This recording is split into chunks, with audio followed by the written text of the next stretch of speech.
4 ஆண்டு சாதனை சிறப்பாக உங்களிடத்திலே எடுத்துச் சொல்ல வருகை தந்திருக்கக்கூடிய தலைமை கழகத்தினுடைய பேச்சாளர் அண்ணன் கென்னடி அவர்களை, எனக்கு முன்பாக நம்முடைய முதலமைச்சர் அவர்களின் சாதனைகள் எல்லாம் பட்டியலிட்டு சிறப்பாக பேசி அமர்ந்திருக்கக்கூடிய மாநகர கழகத்தினுடைய செயலாளரும் மாநகர கழகத்தினுடைய மேயர் முன்னாள் சட்டப்பேரவை உறுப்பினர் எஸ் சத்யா அவர்களை நிகழ்ச்சியில கலந்து கொண்டு எனக்கு முன்பாக சிறப்பாக பேசிய நம்முடைய மாவட்ட கழகத்தினுடைய பொருளாளர் அண்ணன் சுகுமார் அவர்களை, அண்ணன் எல்லோரா மணி அவர்களை, மாநில பொறியாளர் அணி துணை அமைப்பாளர் ஞானசேகர் அவர்களை உள்ளிட்ட மேடையில வீட்டிருக்கக்கூடிய கழகத்தினுடைய முன்னோடிகளை,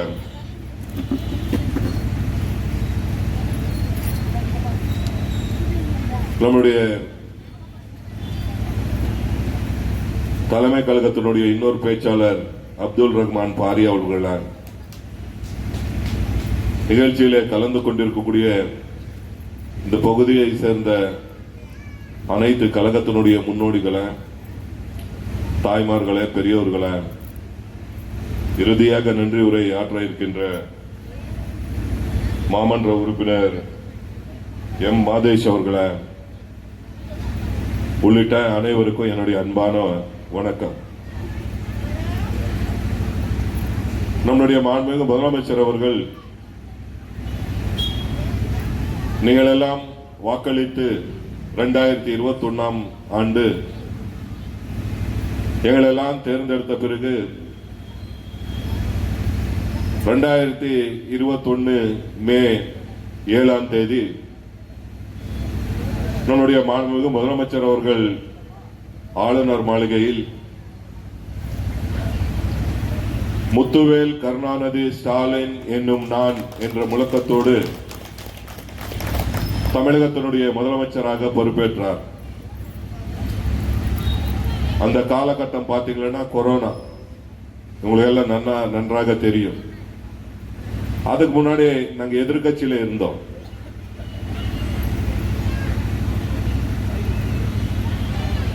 நம்ம எதிர்கட்சியில இருக்கும்போது தான்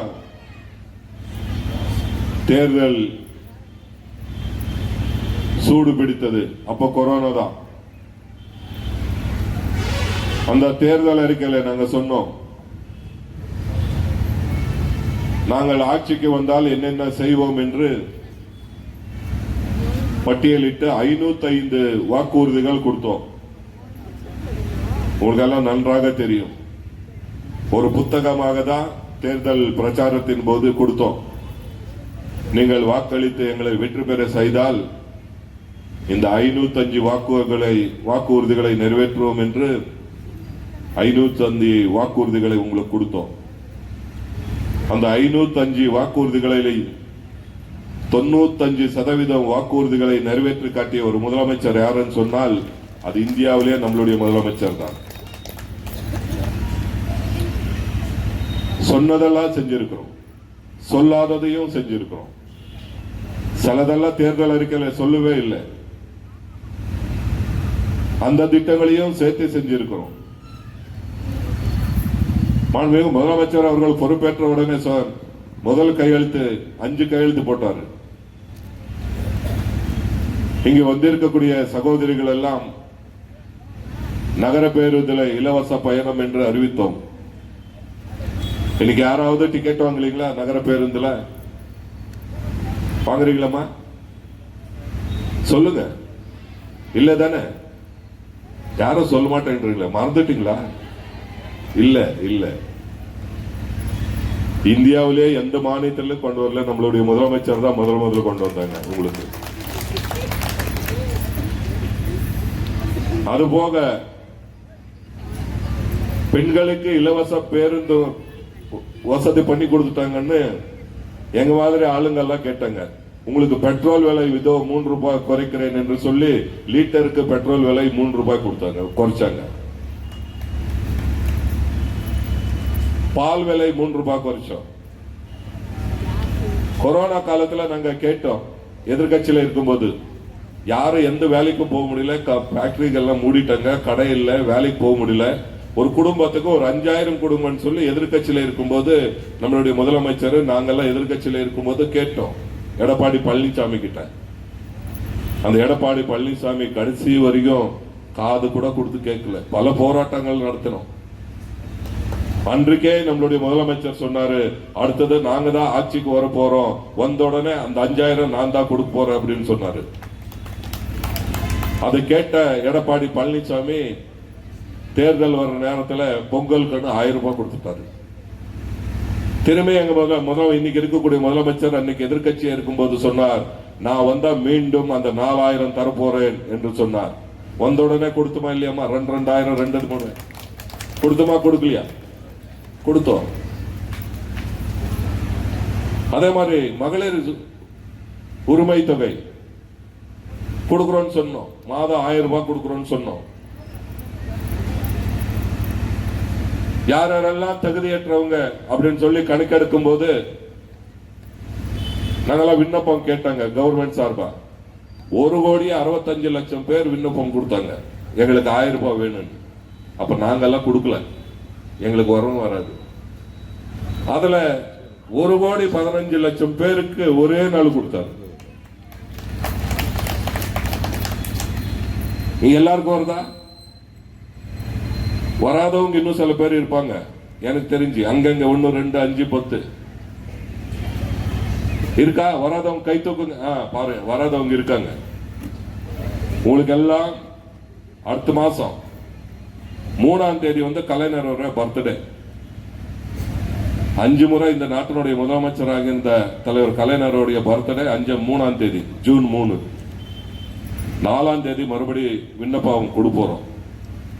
தகுதி இருக்கக்கூடிய அத்தனை குடும்ப தலைவர்களுக்கும் மீதி இருக்கிறவங்களுக்கு எல்லாம் 1000 ரூபாய் கொடுப்போம். யாராவது வரலன்னா என்ன கேளுங்க, நான் வாங்கி தரேன்.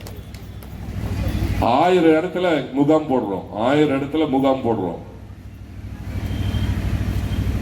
உங்களுக்கு ஏதாவது அந்த நேரத்தில் 4ஆம் தேதி சொல்லிருக்கேன், ஞாபகம் வச்சுக்கோங்க. எல்லாருக்கும் சொல்லுங்க. இந்த 4ஆம் தேதி கேம்ப் போடும்போது நீங்க எல்லாம் அங்க கேம்ப்ல போய் கலந்துட்டு ஃபார்ம் ஃபில்அப் பண்ணி கொடுக்கணும். அப்படி முடியலன்னா கூட அதுக்கப்புறம் நீங்க எங்க இந்த மாதிரி தலைவருங்க இடத்துல எல்லாம் எடுத்துட்டு வந்து கொடுங்க. கண்டிப்பா நாங்க வாங்கி கொடுக்கறது தயாராக இருக்கிறோம். முதலமைச்சர் சட்டமன்றத்தில் அறிவிச்சிருக்காங்க, தகுதி இருக்கக்கூடிய அத்தனை குடும்ப தலைவர்களுக்கும் மாதம் 1000 ரூபாய் மீதி இருக்கிறவங்களுக்கு கொடுக்க போறேன்னு சொல்லி அறிவிச்சிருக்காங்க. விண்ணப்பம் 4ஆம் தேதி கொடுக்க போறோம். அதே மாதிரி நம்ம காலை சிற்றுண்டி, நம்ம மேயர் சொன்னது போல உலகத்திலேயே எந்த நாட்டிலையும் எந்த ஸ்டேட்லயும் கிடையாது, இந்தியாவிலேயும் எந்த ஸ்டேட்லயும் கிடையாது, உலகத்திலேயும் எங்கேயும் கிடையாது. 1 முதல் 5ஆம் வகுப்பு படிக்கக்கூடிய அரசு பள்ளியில படிக்கக்கூடிய மாணவ செல்வங்களுக்கு இன்னைக்கு காலையில போனோம்னா சரியான டிஃபன் கொடுக்குறாங்க. நாங்க சில ஸ்கூலுக்கெல்லாம் பார்ப்போம் எப்படி போடுறாங்கன்னு, போகும்போது நாங்க கூட பார்க்கிறோம், நல்ல டிஃபன் கொடுக்குறாங்க. நான் கேட்கிறேன், அங்க போய் குழந்தைங்களெல்லாம் கேட்கிறோம், என்னம்மா என்ன கொடுத்தாங்க அப்படின்னு கேட்கும்போது உப்புமா கொடுத்தாங்க. அதுக்கு என்ன கொடுத்தாங்கன்னா சாம்பார் கொடுத்தாங்க. நல்லா இருந்ததான்னா நல்லா இருந்தது. கம்மியா கொடுத்தாங்களா வயிறு ரப்ப கொடுத்தாங்களான்னா வயிறு ரப்ப கொடுத்தாங்க. யார் கொடுத்தாங்க? ஸ்டாலின் தாத்தா கொடுத்தாருன்னு சொல்லுவாங்க. இன்னைக்கு அற்புதமான திட்டத்தை கொண்டு வந்திருக்கிறாரு. இப்படி என்ன விட்டா இன்னைக்கு முழுக்க நான் ராத்திரி எல்லாம் சொல்லுவேன், அத்தனை திட்டங்கள் இருக்கு. மேல் படிப்புக்கு போன 1000 ரூபாய் கொடுக்கிறோம். பெண்களுக்கு சுய உதவிக்குழுக்கள் செய்த கடனை தள்ளுபடி மீண்டும் 20,000 கோடி கடன் கொடுத்திருக்கிறோம். மக்களை தேடி மருத்துவத்தில் 2 கோடி பேர் பயனடைகிறாங்க. அந்த திட்டத்தை மாண்புமிகு முதலமைச்சர் நம்ம மாவட்டத்தில் தான் சாமனப்பள்ளி, சூளகிரி பக்கத்துல சாமனப்பள்ளிக்கு ஒரு திண்ணை மேல உட்கார்ந்து அந்த திட்டத்தை துவங்கினாங்க. இன்னைக்கு 2 கோடி பேர் அதுல பயன்பெறாங்க. அவங்க வீட்டுக்கே நேரடியா போய் உங்களுக்கு சுகர் இருக்கா, பிபி இருக்கா, என்ன உங்களுக்கு பிரச்சனை இருக்கு, அத்தனை பிரச்சனைக்கும் வீட்டிலேயே 2 மாதத்துக்கான மருந்து மாத்திரை இலவசமாக கொடுக்கக்கூடிய ஒரு திட்டம் தான் மக்களை தேடி மருத்துவம். நம்மை காக்கும் 48 அற்புதமான திட்டம். எங்கேயாவது யாராவது அடிபட்டு ஆக்சிடென்ட் ஆகி டூ வீலர் போகும்போது கடந்த காலத்துல பாத்தீங்கன்னா யாரும் தொட மாட்டோம். ஐயோ தொட்டா சாட்சி போட சொல்லுவோம் போலீஸ்காரன், நமக்கு என்னத்துக்கு கொம்பு, அப்புறம் கோர்ட்ல போய் நிக்கணும் அப்படின்னு சொல்லி யாரும் தொடவே மாட்டாங்க. இப்ப என்ன நிலைமைன்னு சொன்னா யார் வேணாலும் எடுத்துட்டு போய் எந்த ஹாஸ்பிட்டல்ல வேணாலும் சேர்த்தலாம். அரசு மருத்துவமனை மட்டும் இல்லாமல் தனியார் மருத்துவமனையில கூட எடுத்துட்டு போய் சேர்த்தலாம். சேர்த்துறவங்களுக்கு கூட 5000 10,000 நான் பகுமானம் கொடுப்போம், பிரைஸ் கொடுப்போம். அவனுக்கு 2 லட்சம் வரை 24 மணி நேரம் அரசே கவனிக்குது. அதுல இன்னொன்று என்ன நல்ல ஒரு காரியம் செஞ்சிருக்கார் தலைவர் சொன்னா, அது எந்த மாநிலத்துக்காரனாலும் பரவாயில்ல, அவன் உயிரை காப்பாற்றக்கூடிய ஒரு திட்டம் தான். அதனால அனைவருக்கும் இலவசம் என்று சொல்லி அறிவித்த ஒரு முதலமைச்சர் யாருன்னு சொன்னால் அது நம்மளுடைய முதலமைச்சர் தான் இருப்பாங்க. இன்னைக்கு கர்நாடகால கூட கர்நாடக மக்களுக்கு மட்டும் அந்த ஐடென்டி கார்டு காட்டினதா பெண்களுக்கு இலவசம். ஆனா தமிழ்நாட்டில் எந்த பெண்கள் போனாலும் பஸ்ல இலவசம். அப்படி சொன்னா இன்னைக்கு எல்லாம் சொல்லலாம். அப்படி அற்புதமான திட்டங்களை கொண்டு வந்திருக்கக்கூடிய மாண்புமிகு முதலமைச்சர் அவர்களுக்கு நீங்க எப்பவுமே உறுதுணையாக இருக்கணும். இதுதான் ரொம்ப முக்கியம். ஓசூர்ல வளர்ச்சி பத்தி நம்மளுடைய மேயர் தெளிவாக சொன்னாங்க. 10 வருஷம் ஒரு ஆட்சி இருந்தது, அதிமுக ஆட்சி. ரெண்டு முறை இந்த ஓசூர் வளர்ச்சிக்கு ஏதாவது பண்ணாங்கன்னா 1 பைசா கூட பண்ணல. நாங்க பின்னாடிதான் 1500 கோடிக்கு வளர்ச்சி பணிகளை செய்திருக்கிறோம் என்பதை நான் இங்கே மகிழ்ச்சியோட சுட்டுக்காட்ட கடமைப்பட்டிருக்கிறேன். 1500 கோடி. இன்னைக்கு அதே கேலி கிண்டலாக பேசுறாங்க.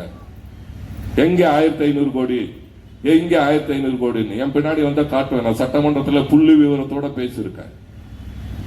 எந்தெந்த திட்டத்துக்கு எவ்வளவு கோடி நிதி ஒதுக்கி இருக்காங்க, என்ன பணி நடந்து கொண்டிருக்கிறது, எந்த பணிகள் முடிந்திருக்கிறது என்பதை பட்டியலோட சட்டமன்றத்தில் பேசியிருக்காங்க.